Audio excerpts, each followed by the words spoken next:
Welcome to Farm Finds. I recently canvassed a small town of 3,000 people and was able to identify more than 35 classic cars and trucks. So I'm headed back there to see who I can talk with and what stories I can get.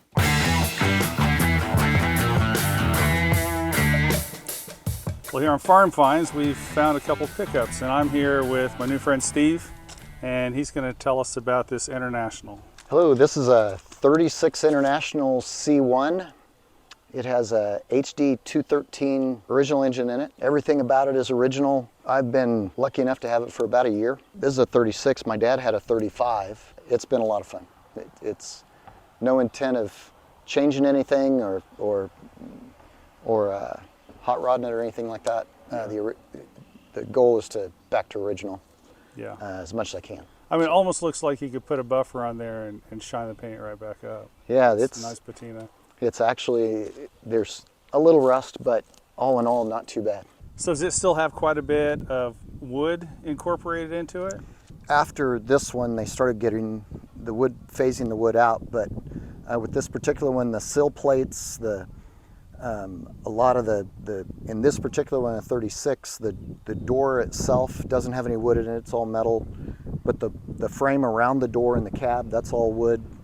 So basically they took wood and wrapped metal around it. So in this particular one, some of the wood is dry rotted, but through our friends on Facebook, there's a gentleman that has blessed me, quite frankly, with drawing all the different pieces of wood for 34, 35, 36, are basically the same truck, very similar. And he's done a lot of the CAD drawings for those. And I'm a wood guy, I'm not a metal guy, but here I am. So I'm able to recreate those pieces of wood that are bad. The problem is those pieces of wood over time, they shrink or they dry rot, and things move to where they're not supposed to be. So the next step is to get those pieces of wood replaced and get everything back up to where it originally was and fitting nice. Another important thing about that Facebook piece is obviously you can't just go to the local auto parts store and find parts for these kind of trucks, these vehicles like this. So you either have to rebuild it, remake it, or you have communities that people that are doing the same kind of thing. And I've been lucky enough to find several of those people that have trucks similar to this that are in various stages. Maybe, for example, I had a friend of mine in Texas that has a 36 just like this, but he ended up putting a small block Chevy in his, because he wanted to drive down the highway. And he's in Houston, and he couldn't.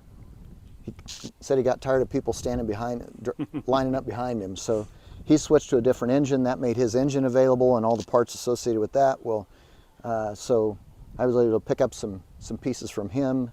There's another guy that I met in Ohio that he found some other manifold parts that I needed. Just different pieces and parts that I found. The spare tire, all I have is 4 rims. I didn't have a 5th rim, but I have a 5th hubcap, but not a 5th rim. Mm-hmm. Well, I found another guy that had the rims, and so he was able to help me on that. I got a spare rim now. So it's just interesting. There's this neat community of people, and again, some of them, they want to keep them original, and some of them want to keep the original patina. Some of them want to paint back to original as it came off the showroom. Other people, they want to make a rat rod or something like that out of it. And it's interesting, the different people, different approaches to the hobby. So, but did you find this one locally? Yeah, a friend of mine here in town, he happened to have it. Oh, wow, that's great. Several years ago, I told him if he ever wants to sell it, let me know. Actually, I told his wife, if they ever want to sell it, let me know. And he did, or she contacted me and said they were going to sell it. And it was just sitting in their barn, and they weren't doing anything with it. So I still stay in touch with them. And in fact, a couple of weeks ago, one of their sons was driving it. So that's cool. It's pretty neat that I can still stay in touch with them. Yeah. So what's the engine like? What's it have in it? So this one's a HD 213, and let's go around to this side.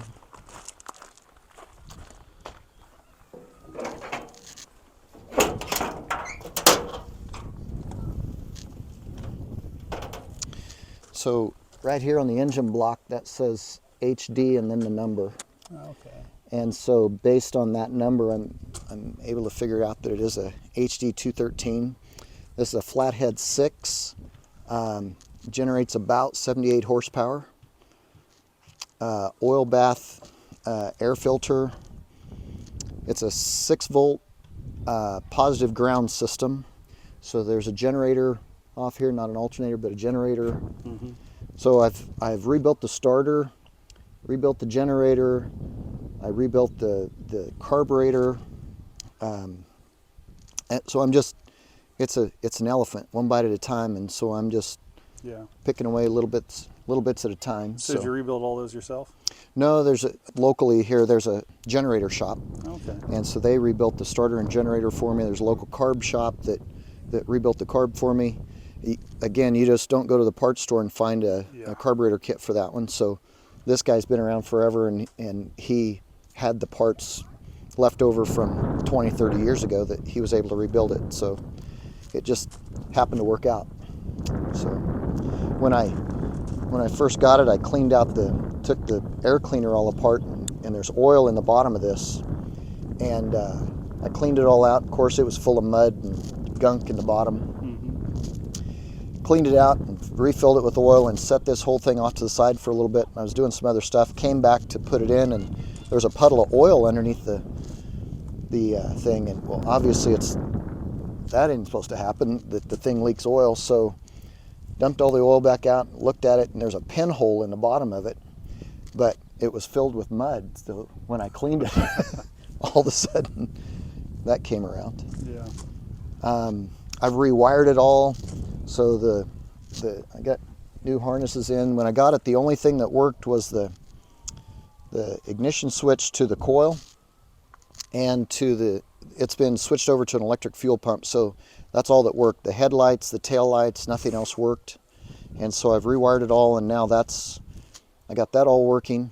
It's been a lot of fun. Let me start it up.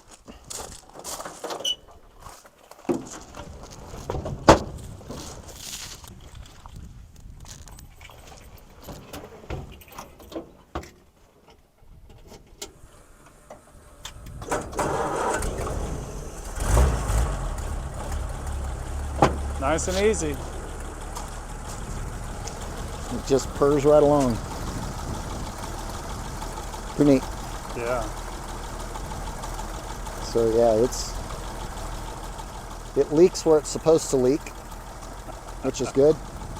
To think that it isn't going to leak is a bad assumption. It will leak. Yeah. In reading some information I changed the fluid in the transmission, and basically the solution is if the transmission leaks fluid, put thicker fluid in it. So that was a interesting. At some point it'll quit leaking, and that's when you got it right. You got to work.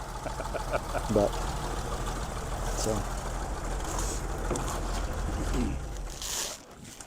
So how's the interior? good. So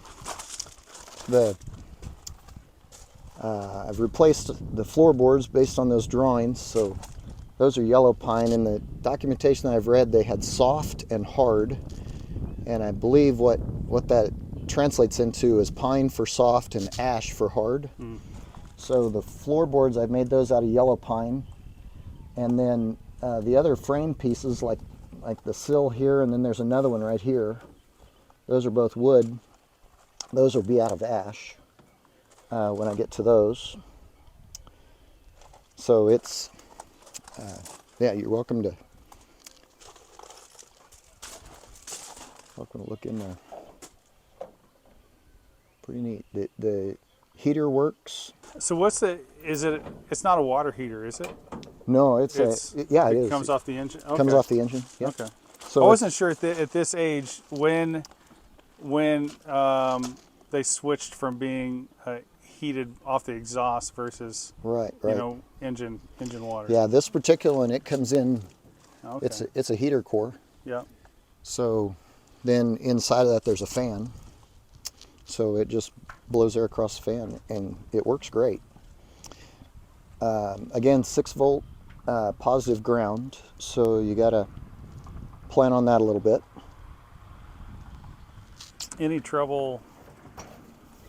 I guess there's still a lot of tractors out there that run 6-volt, so probably not too hard to find a battery. No, they were readily available. Yeah. For a battery for it. Yep. So what are your plans now? What are you doing next? So next, I want to take the bed off, and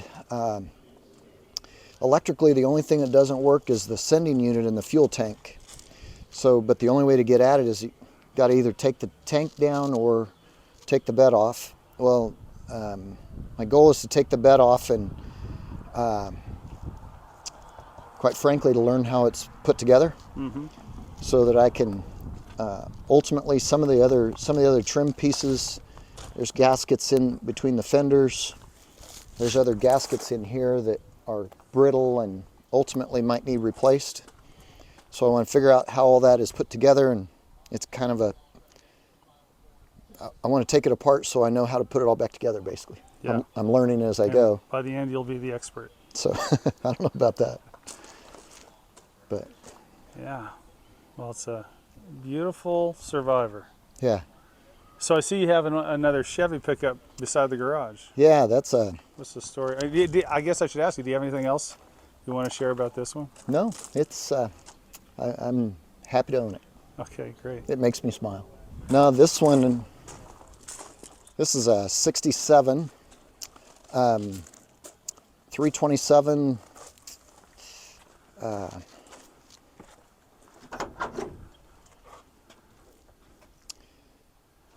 this is just a neat old truck.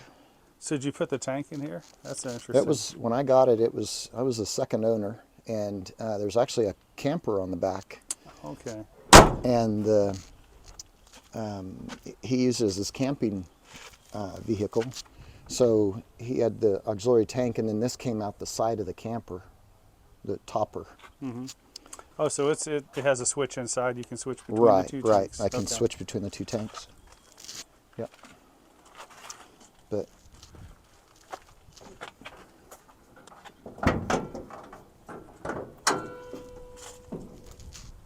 Well, the engine's pretty clean.